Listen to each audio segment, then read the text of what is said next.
ريحة بيتنا اليوم من فلسطين. عملت لكم المفتول الفلسطيني الرائع، سريع وبدون تهبيل.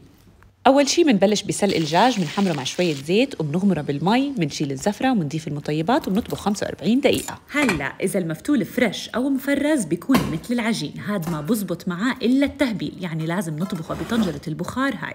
بس أنا سهلت لكم إياها لأني استعملت المفتول اليابس من الريحان، وراح أطبخه مثل ما بطبخ الرز وراح يطلع روعة.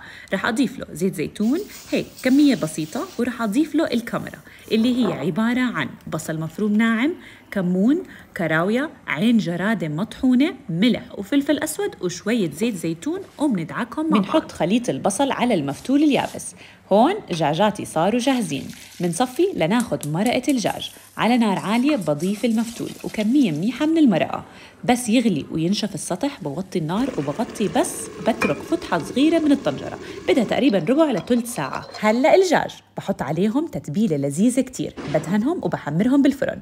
نيجي لمرقة المفتول، بنضيف الزيت، بصل صغير وبحمر البصل، بضيف الكركم، الكمون والكراوي، بضيف المرقة. إذا نقص مرقة ضيفوا مي مع بودرة مرقة.